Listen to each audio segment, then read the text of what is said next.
Welcome to Behind the Mask in Conversation with. Behind the Mask is a neurodivergent focused podcast that aims to offer support, knowledge, understanding, and most importantly, exposure to the neurodivergent community. If you are here, firstly, I hope you enjoy the episode.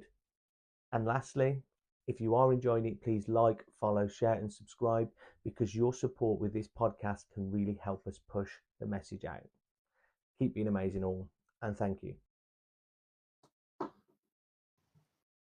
Hiya, love. Hey, man. You all right? Yeah, I'm good, thanks. I got more hair than you. I know. Like, how about it? Like, Only just. well, I sent some collagen stuff off here, and I seen it was going, this will really help your hair. And I'm like, yeah, I'm too far gone.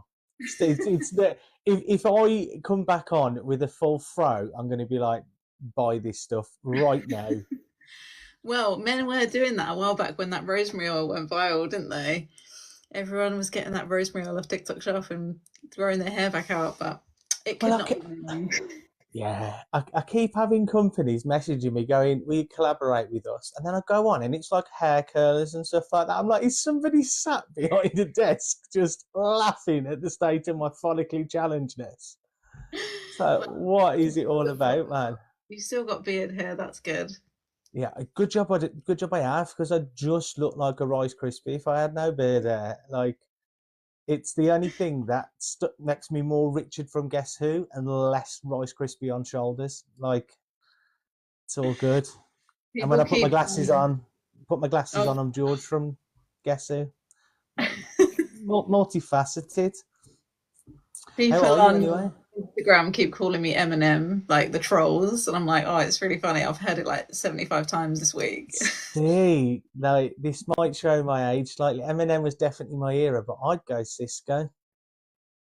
Remember Cisco Thong Song? He had the short blonde hair, rocking it before Eminem did the old blonde look. Yeah, people are always saying to me like, "Oh, are you going to dye your hair?" And I'm like funky colors, and I'm like, no, I just couldn't, because I couldn't deal with the waiting for it to grow out and then being pale, and oh no. Not for me. Especially when you've got it quite short as well. That'd mean dyeing it like every other week, wouldn't it?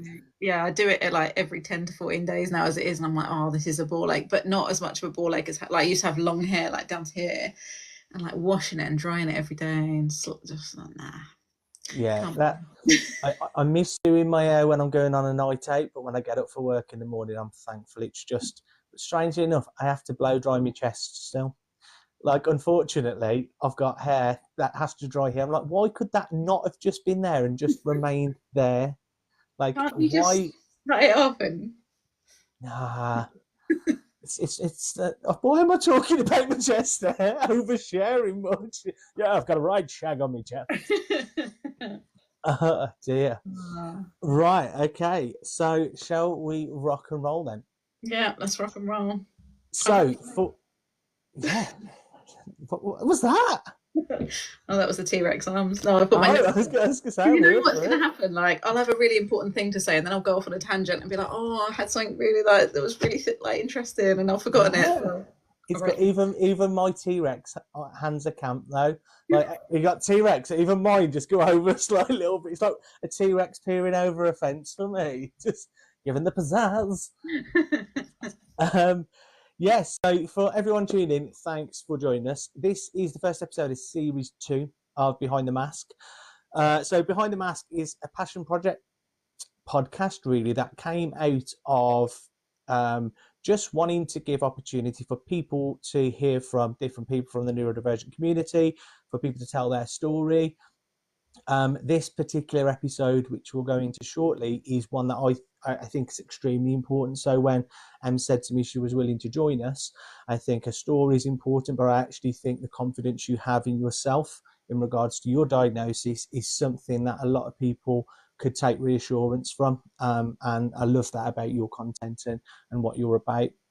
But yeah, this is episode 2 featuring Ems, Well by Em on social media. So welcome. Thank you for joining us. Thanks for having me. Thanks for inviting me on. This is the first time I've talked about ADHD specifically on a live or a podcast or anything. Like, I always say to when I went on the retreat that I hosted, which was like for autistic people, I was always like, I say like, I always feel like I'm like 70% autistic and the rest like ADHD. Like I feel like autism impacts my brain more than ADHD does. But yeah, it'd be both. It'd be interesting to hear both sides because, like for myself, I'm diagnosed ADHD. I'm more or less complete with the diagnosis of autism, and I think there's so much of that comorbid. But then I've got ADHD friends on here who very much are more kind of 70% the tears, 30% the ADHD. Whereas I think with me, the ADHD is my mask. It's what I put forward, and the tears is just inside me, just causing all sorts of havoc. And I never realised what it was before until someone went, "You know, you really tizzy, don't you?" I'm like, "Cheers, thanks, means a lot." But yeah, tell us about you then. So, who is Em? Tell us about yourself. So I'm 35. I'm a lesbian. I've got 3 daughters. In my day job, I'm a social media manager, so I literally live and breathe like being on social media, which is quite tough. But I just figured, like, if I'm already doing it for my day job, why would I not make a platform for myself that I've got something to say? I am like woke, lefty, liberal, one of those annoying people like probably should live in Brighton because I'm like queer and neurodivergent, and those parts of my identity are really important. And I just feel like I'm the kind of person who just wants everyone to just like live in peace, you know, like one of those annoying hippies. I'm like a hippie under capitalism, and I hate that. But you know, we're in the system, and you know, we've got to rock and roll with it, haven't we? So I try my best to like put content out there that creates a safe space for everyone, that's like inclusive. But obviously, I can only share the lived experience that I have. I can't give the perspective of one that I don't have. So yeah, that's me.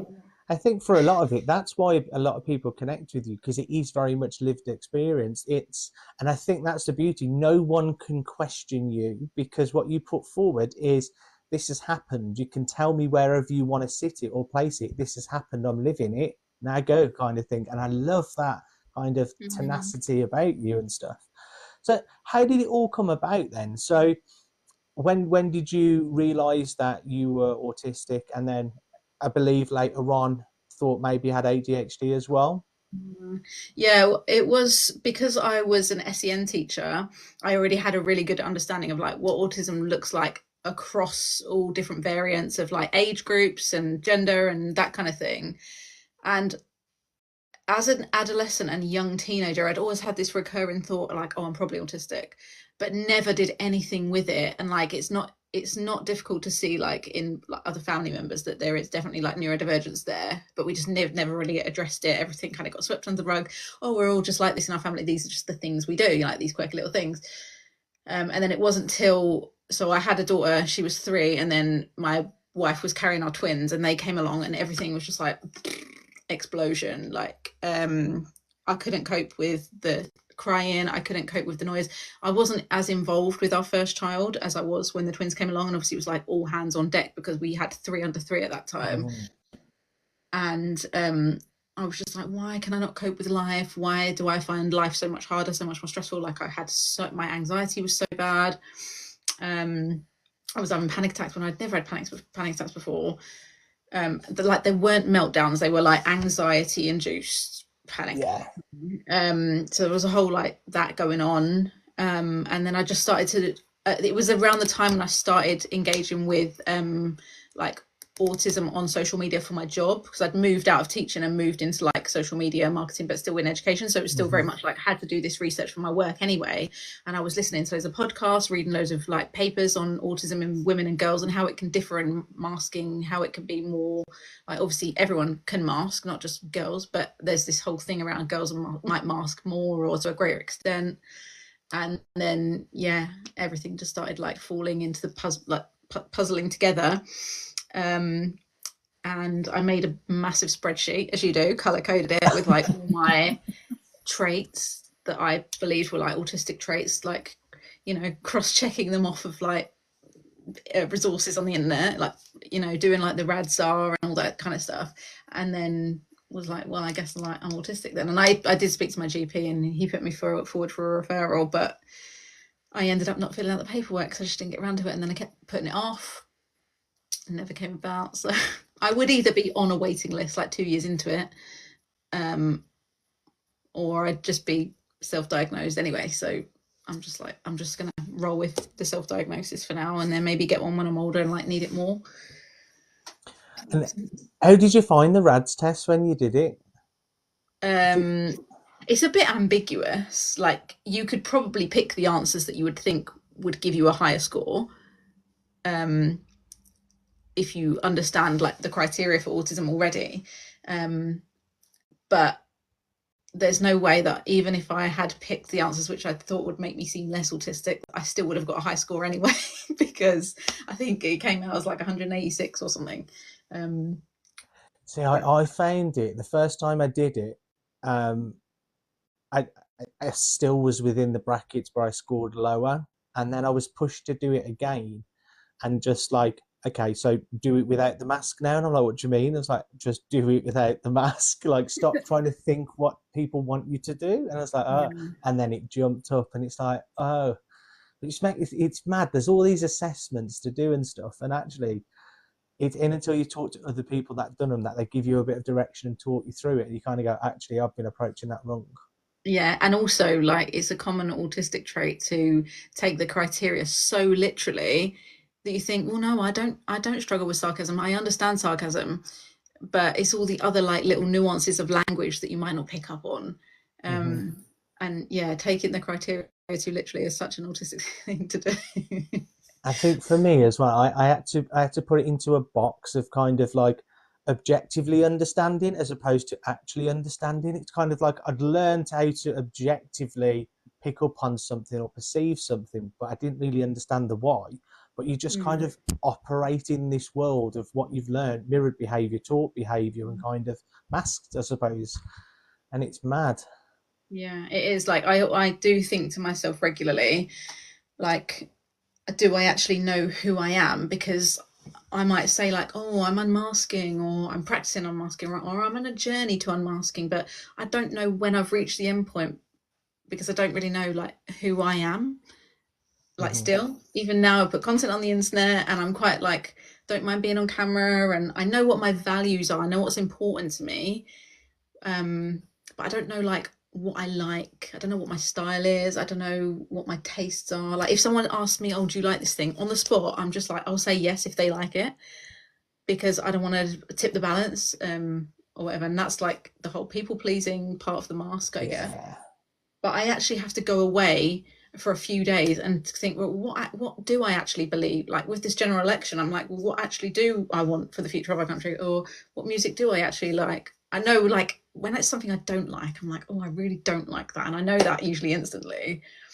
But I can be quite ambivalent towards something sometimes. And it makes me feel like I'm not passionate, or I'm not like strong enough in character. But I guess it's just a journey, and everyone is constantly changing as well. So I don't know if you found it hard as well. Like for me, I found, like, going back on what you just said about who am I had this real kind of like, I had no clue who I was, because is it me? Is it ADHD? Is it autism? Is it this? Is it something else? And for a while, I was trying to put everything in a box outside of what was me. And it just left me feeling blank. I was like, I've got nothing. Like, these characteristics are now defining me. And I had to really work on kind of putting them back inside, but in some form of order, which just meant these all encompass me. Because it proper made me feel like I have like an identity crisis. Like, who the hell am I?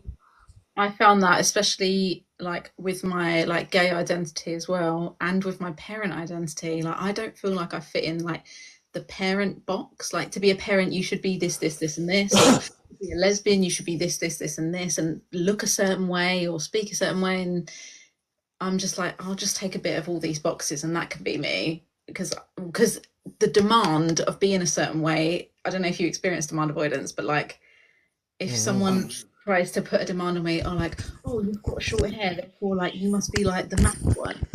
I'm like, well, no, I'm not at all. I just have sensory issues, which is why I've got short hair. And it's like, I don't want to be perceived to be a certain way. If someone starts to perceive me, I will go like the opposite way and be like, nope, that's not me, because you told me that was me. It's a bit like it was on about, like, if someone tells me to watch a film because it's amazing, I'll purposely not watch it. I'm like, I'm not going to watch it because you've told me to, because I'm going to watch it through your eyes, and I'm purposely not going to enjoy it because you've told me I'm going to enjoy it. So that, like, I've still not watched Avatar, the original. I want to, and I've wanted to for years, but every time I get to that place, someone goes, "You've not watched Avatar?" I'm like, "No, I'm not going to either now." I'm just like ruining life for myself, pushing back. I mean, that's like 3 hours of your time that you could just keep. Yeah, and maybe I need someone just to talk me through it. Just a 20 minute, 10 minute synopsis. This is what happens if I get through it. Um, but it is. You mentioned about your queer identity and lesbian identity and whatnot. And I find that interesting in relation to, like, because I didn't find out about being neurodivergent until I was in my 30s. I always knew something about me was different. I always knew I was different to my peers and whatnot. And for years, I used to think it was my sexuality. So Mm, I came out early 20s and expected a huge change within me, because I thought it was going to be liberating. I was going to find myself. I was going to find my lane. And it was the biggest anticlimax ever. And it was later on in life I realised my difference was never my sexuality. It was the neurodivergency that I had. yeah. Can I, you I relate to think that or anything? I do relate. Yeah. Like, I found it so tricky trying to navigate coming out because, like, say, I was ambivalent. I still wasn't sure, even though me and my partner, who's my wife, who had been together like 2 years, I still was like not calling myself gay or a lesbian because I didn't want to label myself, and I wasn't sure, and like I wasn't sure if it was going to be forever. Um, and then even when I did just start accepting, right, we're going to be together, we're going to get married, da, da, da, da, this is my life now. I still felt like just a bit of like not an outcast because I've always had like little pockets of friends everywhere. That makes me sound like I've got a lot. I don't, like a few high quality friends in different places. I still didn't quite feel like I fitted in. And even when it wasn't related, because like I remember sitting in a hot tub with my three best friends from school on a girls' weekend, and they were all talking about like guys, that celebrities they fancied, and I was like, I feel excluded from this conversation because I can't join in because I don't fancy men, Mm-hmm. but I also feel like something else is going on. Like I don't have the confidence or the social skills to insert my opinion and be like, this conversation doesn't relate to me, or bring my um like what I wanted to say into it to make it relevant to me. Because like I've learned over the years, you have to insert yourself into communities, you have to insert yourself into places that you think are for you. Otherwise you'll just sit and be a lonely little soul in a beige office, or like alone. So yeah, I totally relate. And it's hard trying to figure out your place in the world, but then when the penny drops, it's like, oh, that's why I have a social and communication difference, and that's why I can't make friends easily, that's why I can't talk to people. And it's weird because, like I found myself exactly as you said. When I look back at school now, I integrated with loads of little groups, but the place where I felt like so chilled was with the misfits. Like, I'd go with the cool kids, I'd be hanging around with the football gang. I couldn't play football for shit. I'd go around the back of the bike sheds and have a cheeky cigarette. I didn't even like smoking, but I did all these things. But then I'd like go back to, it was called A1 at school, and just go with the misfits. And I was like, this is home, this is home. And I realised now I was just kind of recharging with my people, then going back into the world.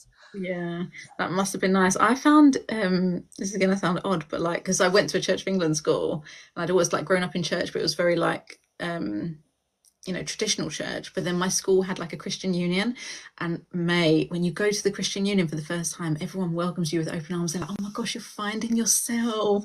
And I found that so welcoming because like you didn't have to talk, you didn't have to like join in with the prayers. You could just, they would be like, it's just great that you're here. Like, I would be like, this is so cool. I've never experienced this in any other friendship group where people are just so desperate for you to be there. They'll just like welcome you with open arms. I found that like really reassuring. And even though like my spirituality now isn't like I've gone off on a tangent anyway, but Yeah, it's fine. I love it. like Christianity, I feel like I'm like I can like look at all religions and research them and find them interesting and find like spirituality in any like religious building basically.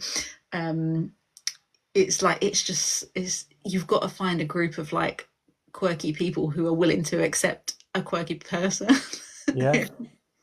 Yeah. And it's like warts and all and everything. And I think like the last 18 months for me have been that kind of really kind of liberating, the most liberating I've ever been, because Mm. it's you find your people. I've made so many like life friends from TikTok now. Like some I'm great friends with online, others I meet and I interact with, and it's so good to find your people. And you just go, you come away charged rather than drained. It's bizarre what happens to you as a person when you are socially engaging in a place that enriches you rather than pulls from you.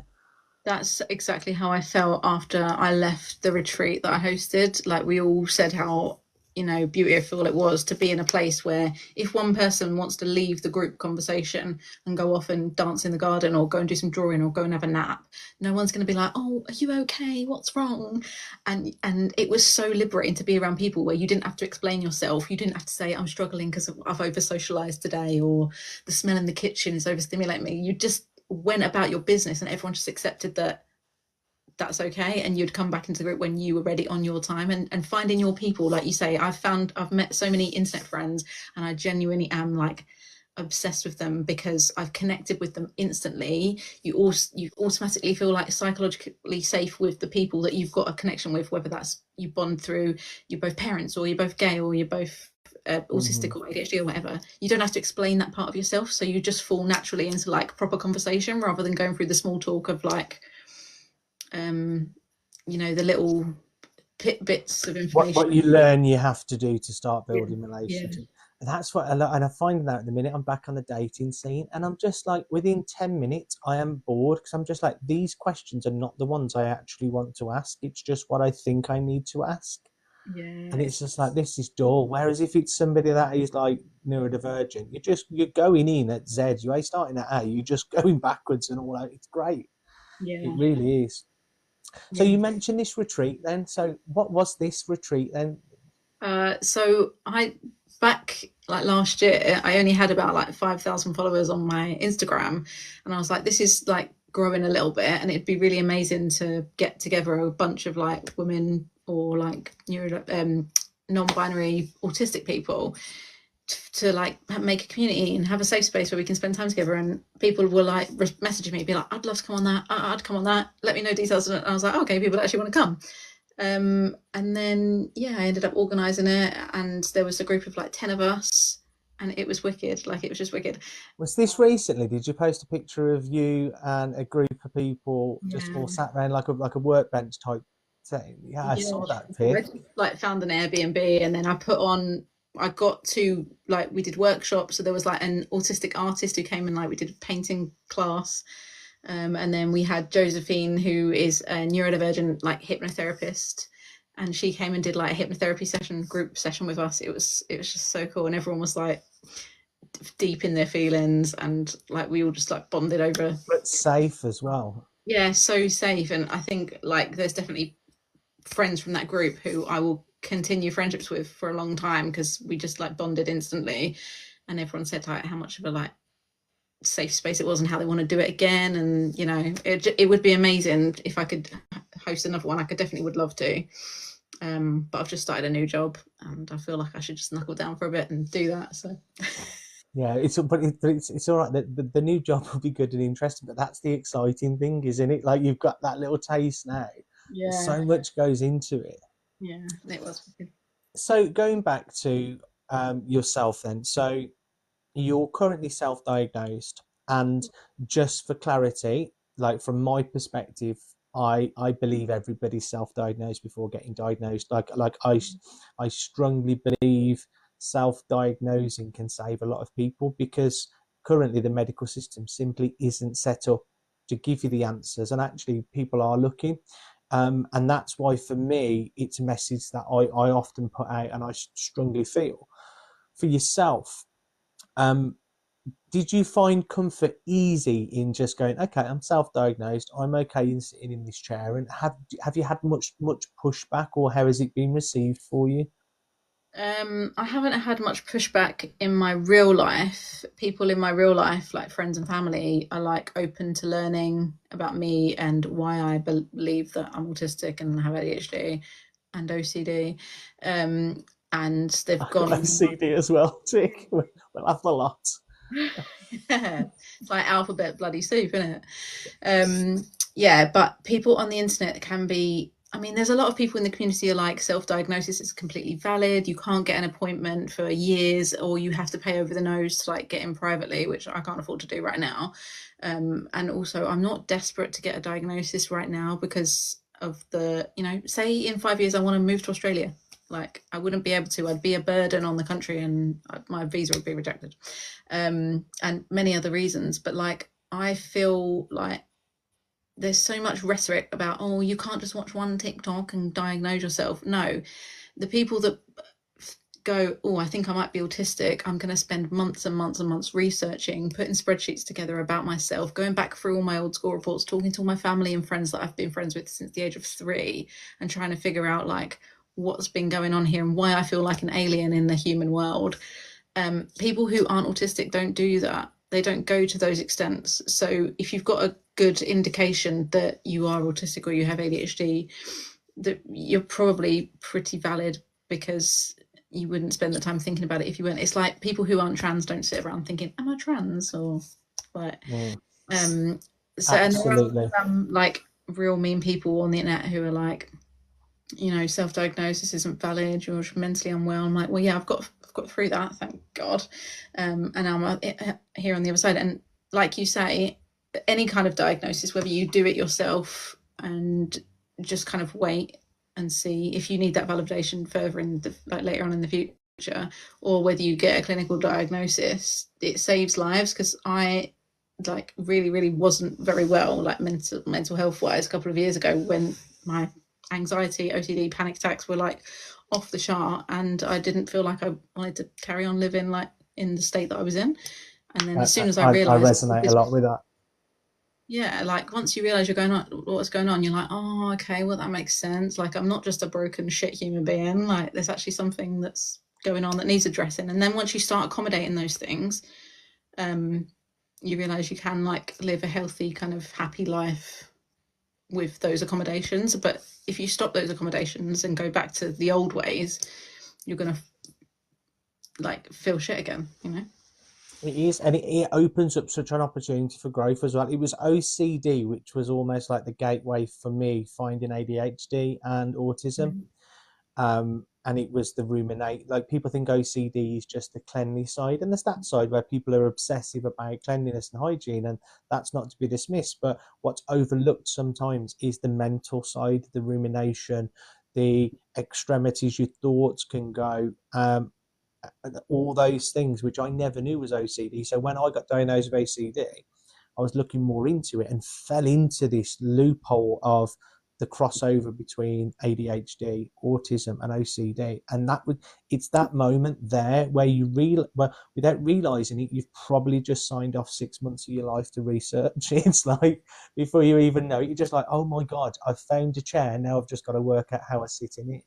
Yeah. It's mad. The hyper focus, definitely, when you start down that rabbit hole. Did you get really scared when you got told you had OCD? Yeah, I find it really frightening. I didn't know how to articulate it to others, because a lot of the way in which it kind of manifested in me went to extreme places as well. So I was worried that people were going to think I was psycho, or I was going to get locked up or sectioned. And there was all these internal fears that stopped me talking. And actually what they did was just push the anxieties inside to the point where I was having physical tremors. I developed a tic, and it was just all manifesting inside. But I didn't know. You can't say, you say OCD to somebody and they just go, oh, yeah, I don't like having dirty hands. And it just invalidates and shuts you down again. And it's not their fault, but it's hard to talk about it unless somebody goes, oh my God, I absolutely get it. Yeah. People do just go like, oh, I've got to tidy up, I'm OCD. And then you're like, no, stop that. Like, I've had so many conversations with people where they've just flippantly said it, and I could no way tell, in like, if they're people in my real life, not like my social media life, I couldn't just be like, yeah, I have OCD, and it really like debilitates me when it's in a flare up, like it's good now. Like it just bubbles under the surface for me, I feel, unless something major happens and then like it spirals, you know. But I, it's all there. what I've worked out now is, although you can't fully manage your symptoms, and sometimes they're going to crop up and kick you in the dick, but because I'm a lot more in tune with myself, because I've spent that much time just listening to myself. I feel like now the OCD was the aftermath of me not supporting my core needs, which sit with the ADHD and autism, and that was the extremities of where it took it, kind of thing. So it still does flare up, and I still have like times where the fuck it button in my head's pressed. That's how I kind of describe it. My head's got a fuck it button. It gets to a point, and the brain just goes, "No, thank you," and that's it. It's kind of 2 weeks wrote off because I'm just trying to stabilize myself. Yeah. Yeah, I know, get that. My hypnotherapist, not Josephine, the one I went to last year, when I first explained like all of these like panic feelings I was having and panic attacks, she was like, basically your stress bucket is like to the point where it can't handle anymore, and then everything's just flowing over. And that was such a good like thing for me to be able to picture in my brain. Like it made so much sense to me. Like the fact that I was probably in autistic burnout, and then any anxiety I would have usually been able to cope with, because I was so burnt out, everything was just like spilling over, and then I was not coping. So I found that visual, like that picture, really useful to And I explain. think that kind of imagery as well helps, because it can be the smallest things that really send you like right over the edge. And when you kind of contextualize it, it's like, how can that small thing cause such a reaction in me? But it's exactly that. That was that straw that broke the camel's back, the last drop of water that made it spill. Those analogies really help my brain. I love stuff like that, because I can't explain my feeling and emotion. If I can put it in an image and it has context, they're so good. Yeah, yeah, it's really helpful, isn't it? And you mentioned kind of a key point earlier for you, and if there's any of this you don't want to talk about, that's absolutely fine. But going back to the parenting side of things, and that leap between one child and having three, that's a significant. That's not edging yourself in, and like that's like double footing, isn't it? Like Yeah, no wonder that was overwhelming for you. But yeah, it was like, massive. how are you now, and is there certain things? So there's bound to be other parents out there who are kind of had that experience and shared a similar kind of experience to you now. Other things that you found have helped you, and how are you now with it, and how did you kind of approach that from the point you was where you just kind of went, oh, this is too much? Basically, I just tried to like put myself in my children's shoes, or kind of like reparent myself, and think like, what kind of parent would I want or need if I was a 3-year-old or 4-year-old, whatever. Like I've got a 6-year-old who looks just like me, and I see myself so much in her. I'm like, I've got to do a good job for her. And then also like with the twins, they're just so cute and adorable. I'm just like, I could never, I get overwhelmed. I get so overstimulated. Like even this morning, my daughter was like, "Can I help you make your coffee?" And I was like, oh, I just need 5 minutes to sit and drink my coffee and wake up and not have to speak to anyone. Like I really need like an hour in the morning to not be verbal, down a coffee, and just collect my thoughts and plan what I'm going to do for the day. And I get so overwhelmed in the mornings because they're all like, I need a drink, I need a snack, I need the toilet, wipe my bum, blah, blah, blah, blah, blah. And I'm just like, ah. But I found like we've got into a really good pattern, me and my partner, of trying to make things 50-50. So like we alternate bedtimes, we alternate wake up in the mornings, so one of us will stay in bed till late and the other one gets up to crack a dawn with them. And just taking myself off, like this afternoon we'd been to the beach and I was like, I need half an hour when I get in just to like Decompress. well, yeah, and like wearing my loops at home if I need to, or like putting my headphones, because all they want to have like their TV on and I can't stand the sound of it. But if I put like my music on my headphones, it takes me into my own little world, and then I can go off and like do boring jobs, but I've still got the stimulation of like something good in my ears.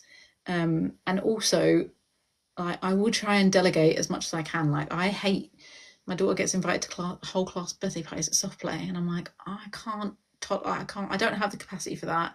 So if I've got like another parent or a grandparent who's willing to take her, great, she can still go, she can still have that experience, but I don't have to put myself through it. I'll delegate and I'll make dinner while they're out, and then I'll you know, everyone can eat when they get back. So I try and Contribute in places that aren't damaging to you, and sometimes obviously you have to bite the bullet, but if you can, and some, I don't normally go to the comments, but somebody's put in, I think it's brilliant, the fact that you're thinking like that and you were thinking like that is incredible. Like for your children, the fact that you're already going, how can I make this better for them based on my experience? And I really feel that there's a generation of neurodivergent young people that are coming through that are going to live in a space that's so much better than the one we occupied. And that's why things like this are important, and people talking as you do, because the world's not going to change. We can just make it better for them and prepare them better for it, because we've got the knowledge now. My parents didn't have a clue. It's only now they're starting to go, oh, maybe I'm autistic. My dad's going, I've got the ADHD. I'm like, yeah, you're probably riddled, Dad. But like, for them, I gave my parents a bit of a hard time in my head about them getting things wrong when we were kids. Like, I'm one of 4. And now I know that the reason they were shouty parents, strict parents, anxious parents is probably because they're underdiagnosed neurodivergent people as well, with different things. And they were probably really overstimulated, and one of them was home all the time, and that was probably really overwhelming, and one of them was at work all the time, and probably that was really good for their sanity. And like, I'm just thinking, I feel bad now for thinking those things, like that they weren't doing a good job when we've all turned out great, you know, like, not to blow my own trumpet, but you know, we're all functioning members of society. I nearly said blow away then, and that sounded terrible.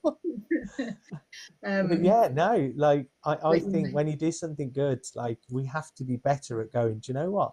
I did really good there. Yeah. It's okay. I don't know if any of my kids are neurodivergent yet, but I'll just create an environment where if they are, the environment won't need to change that much because they're already having like human accommodations. So like if someone's overwhelmed, we know that we can turn the sounds off, or, you know, we've got a sensory swing, or we've got like fidget toys, or we've got like space where they can move their bodies outside and whatever. And I just think like if we're more open to the fact that they could be neurodivergent, it's like being open to the fact that if you have a child that they could be gay or they could be trans or whatever, then you're just creating a more inclusive environment from the get-go so that they know they're safe there, whatever they end up being. And I think like when we look at our parents as well, like there's a high chance that they're neurodivergent. And like in my circumstances, me and my brother, and he is definitely ADHD. He's not so much on the autism side. I think I've got the ADHD and he's just got the ADHD. But when I reframe it and I go, well, actually, my parents only ever parented 2 neurodivergent children, so they never had any comparison. They never had anything to measure against. So what they saw, not that we're abnormal, but we were typical children. So actually, how do you identify the neurotypical when actually you're measuring 2 neurotypicals against each other, and you've got no benchmark or measure to compare? And I think that helped me with a lot of forgiveness quite early on. Just that bit of a reframe in my head, because I was angry. I was like, why have I got 34 and you haven't told me, the school hasn't told me, nobody's picked it up, the doctor's not told me. And it was manifesting deep. And I think that the biggest unmask was me letting go of that anger and just going, there's not a blame thing here. That's the thing. Yeah, you've got to not make it blame, because they didn't know. That they had no idea that they were raising, you know, autistic or ADHD kids or whatever. And it's almost like our little traits and things that we do that I definitely see like OCD tendencies in one of my parents. And I'm like, I forgot what I was going to say. The fact that I've maybe picked up some of those, whether that's genetically or environmentally or whatever, that would, if they'd have noticed that in me, they would have been like, oh, well, that's just something your dad does, or that's just something your mum does. We're just like that. That's just a family thing. That's just a family quirk. That's what we do in our family. But it's not. It's like that's a neurodivergent thing. Yeah. So it's hard. It's hard navigating those relationships, especially when you're an adult and you've got your own feelings and experiences, and then you're trying to like you know, empathize with theirs as well. And I think that's important, isn't it? Kind of that sit with your own, but also put yourself in their shoes and then put yourself on a wider angle. That's what I try and do with everything now. I kind of, how am I feeling? How may they feel? What could this look like from the outside in? And that helps so much with my racing mind and my kind of overthinking. Mm. So what was your childhood like then with school and stuff like that? So how was education for you? I actually really enjoyed school. Um, like I was there all the time. I did quite well in primary and in secondary school, but I was very like I was an introvert, and I had a best friend who's still my best friend now, all the way through, that I just hid behind, to the extent where even when we went to secondary school, like our parents made sure we're in the same class, because I think my mum knew that I wouldn't cope without my best friend to hide behind, because she was like the chatty, sociable, confident one, and I was like the one who just didn't know how to speak to people. And I remember saying to her, like when I was in like year 7 or year 8, oh, I can't talk to those people, I can't talk to that group of like kids over there, they're so cool. And she'd be like, Emily, they're just human beings, like they're just like me and you, just talk to them. And I'll be like, I literally don't know what to say. And I feel like that all the time in social situations, like I don't know what to say.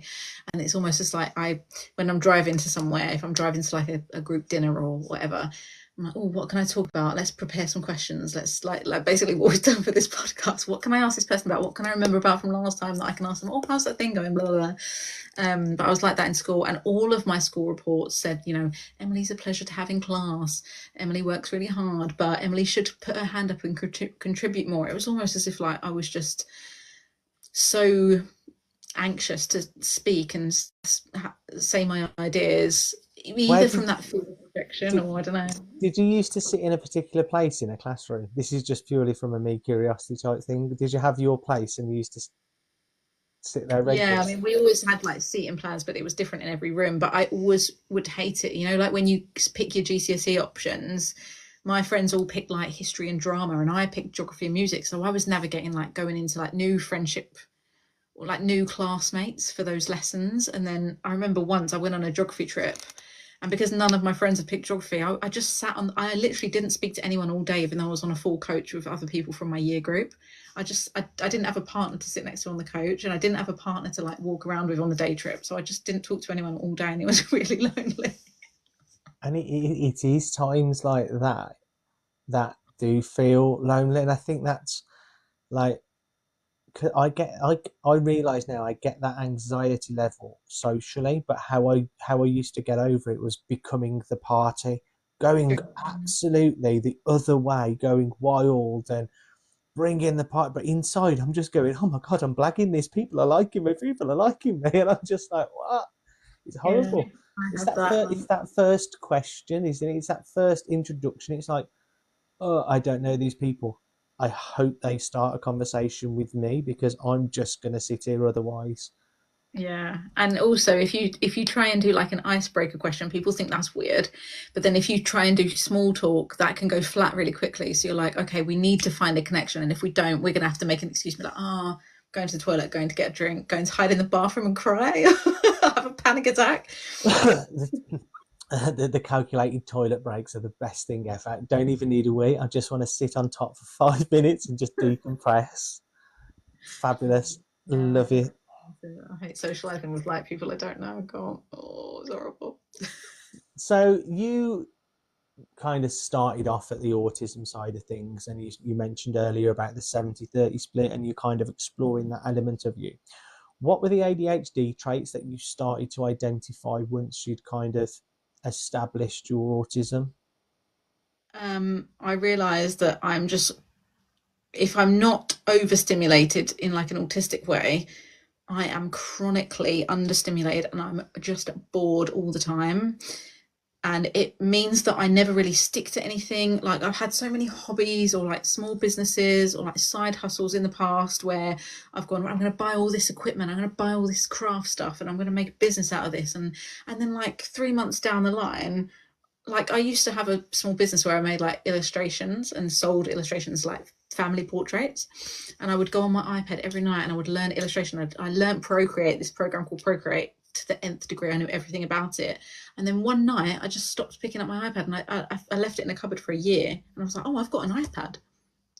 I'm like, and I can't use that program anymore. I've forgotten how to use it.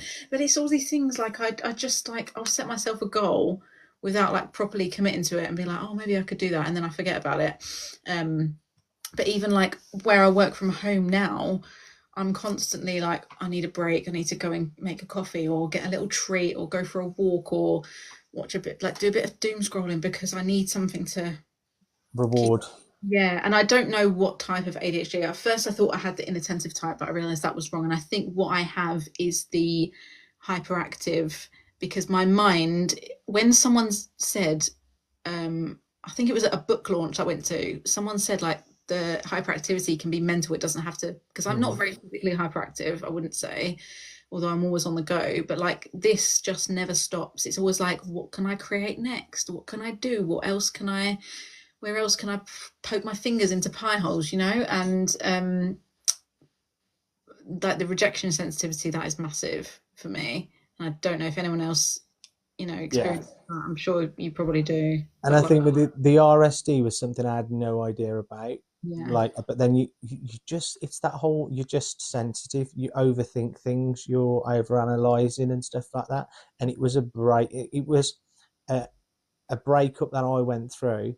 It was like a blindside breakup. Within a week, I'd gone from being in a home I'd been in for 9 years to being, and I just lost it. The RSD kicked in, the OCD kicked in, and then you just go, oh my God, I get it. Because I was telling people about it, and they were like, oh, that's just heartbreak. I'm like, if this is heartbreak, then nobody would get through it. And it seemed drastic, but I was like, there's no way. What you're explaining is what I'm feeling. And it's then like someone, pain, isn't it? Or it's like someone's just stuck trauma to your inside with Velcro, and it's just going. Yeah. And then you can't, like, sometimes for me, I can't figure out what emotion I'm feeling. It's taken so long to be able to identify I'm feeling rejected, or I'm feeling embarrassed because I've been rejected, or I'm feeling sad about that rejection. Like, I don't think I ever experienced the feeling of like anger or rage until I was like, I had my own flat and I was trying to find a Tupperware lid to match the Tupperware bottom, and all the Tupperware was falling out of me, and I was like, ah! And that was the first time I'd ever expressed like anger, like in my late 20s. Before that, when I was angry, I just used to cry, like, and everyone would be like, in my family, everyone would be like, oh, Emily's just crying again. Like, just leave her to it, she's crying again. But I've realized I always used to just cry when I was angry, but now I don't get angry very often, but when I do, I'm like, oh, at least I can differentiate that is what this feeling is inside of me. Like, I just wasn't very in tune to like that my feeling emotions as well, in it, like, you know, there's just something here, and it's like, I don't know, like, I feel like there's this massive lump, and it's as if it's pushing up on your lungs and pushing down on your stomach, and you feel sick, you can't quite get a breath, and it's like, why am I feeling like that? But it was like, so many therapists over the years says to me, explain to me how you're feeling, and I couldn't do it. What emotion are you feeling? I couldn't tell you. I don't know how I'm feeling. I'm just not right. And they'd go, you've got to know how you feel. And now I look and I just go, I'm right in feeling something, but actually I wasn't a nut job in not being able to tell him. It's just because I'm riddled. Yeah, it's hard. Like, I feel like, from being a teacher who's taught like kids of all like ages and stages with different like conditions and things, I've tried to put so much emphasis on like not only teaching, like, you think like, oh, when you teach emotional literacy, it's just like happy, sad, angry, worried. Those are the 4 ones, but there's so many more. And also like Spurts off and spurts off.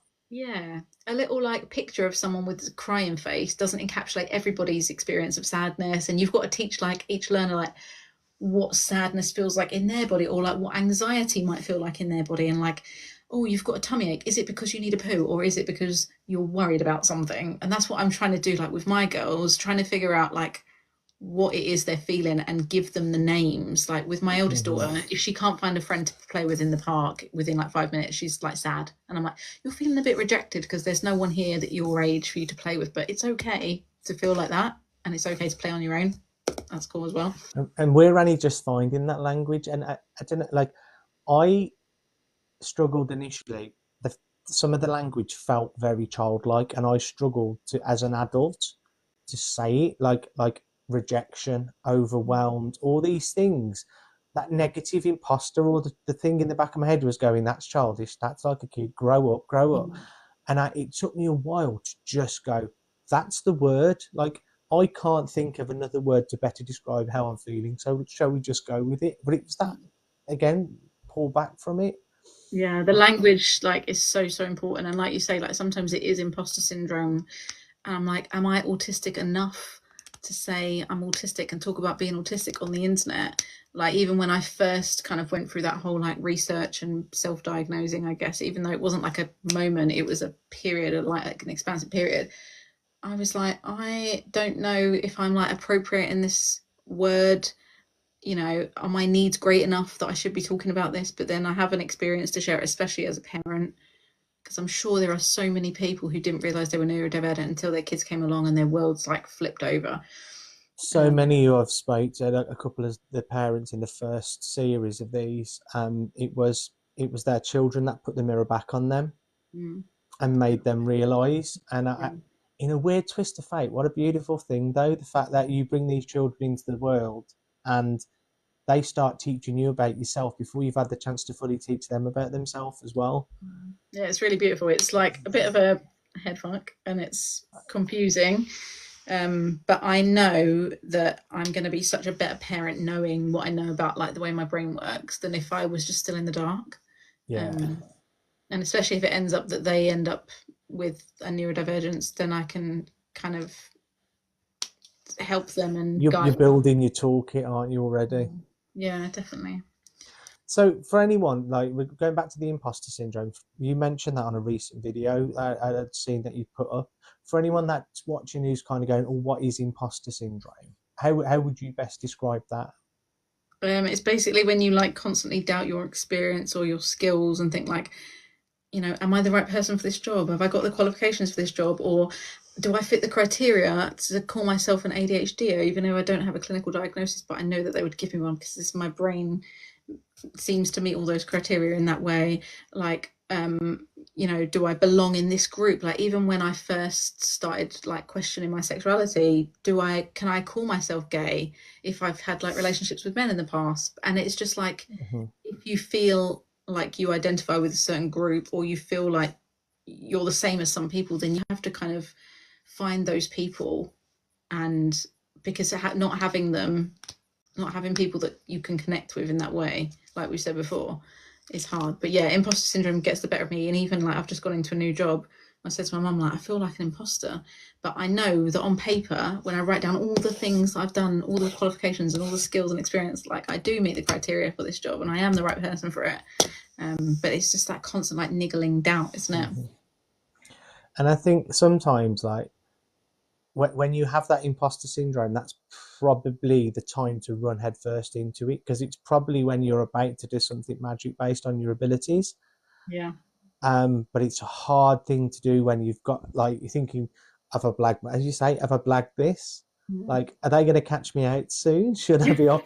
Should I be doing this? What, you're going to give me this responsibility? Are you sure? Yeah. But like, we are some of the best employees if we're managed and encouraged in the right way. Like, nobody would beat us in some areas. I truly believe it. Yeah. I like the attention to detail from my autistic brain makes me really good at my job and I'm very grateful for that. Last few things, we're approaching 9.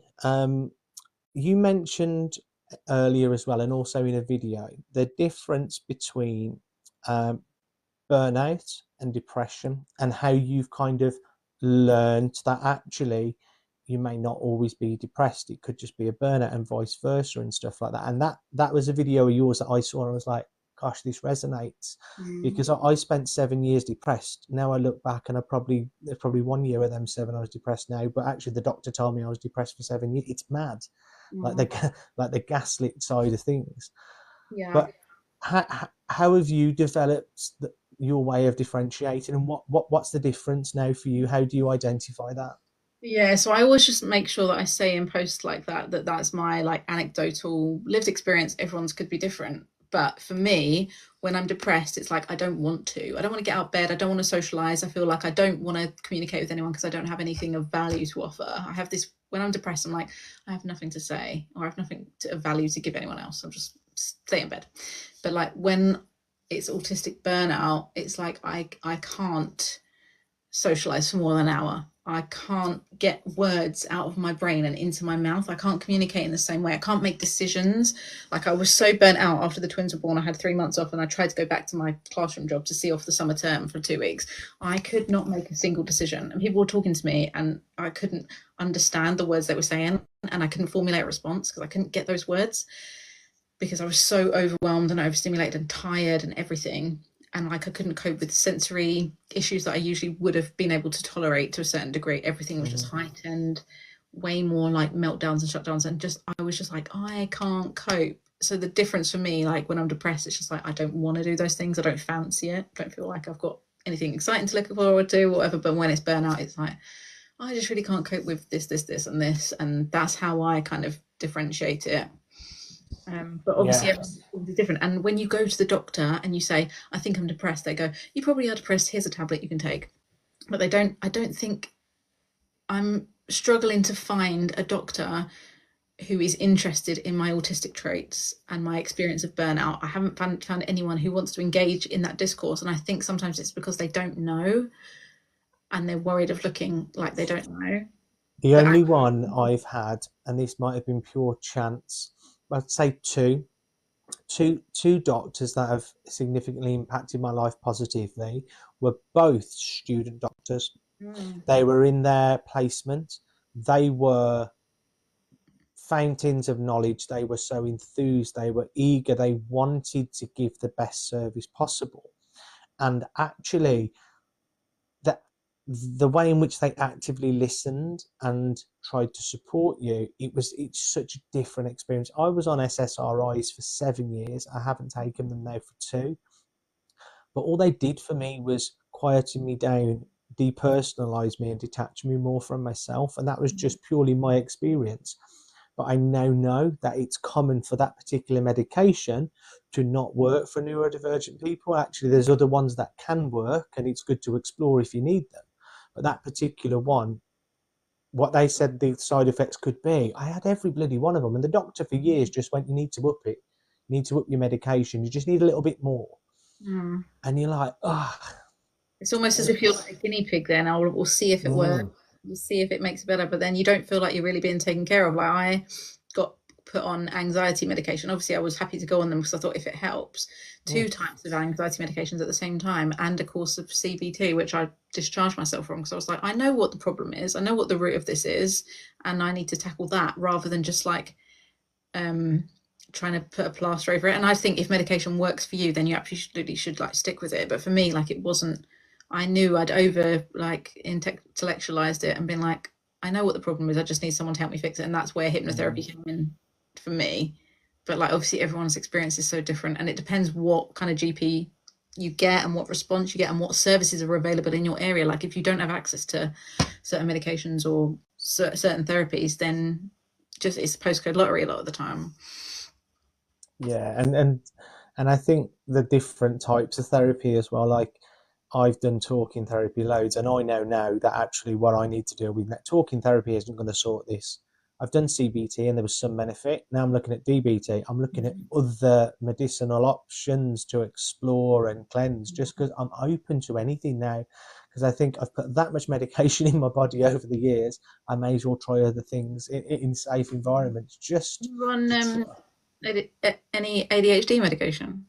I'm waiting to start. So I was diagnosed twice. So I had I paid private because the NHS screwed up my referral, and I nearly had another breakdown then because I'd put so much into waiting, and I got this letter through, and it just said we've just received it, and I was like, what? And 7 months it had been sat at the GPs and hadn't gone nowhere, and I just thought I need to do something.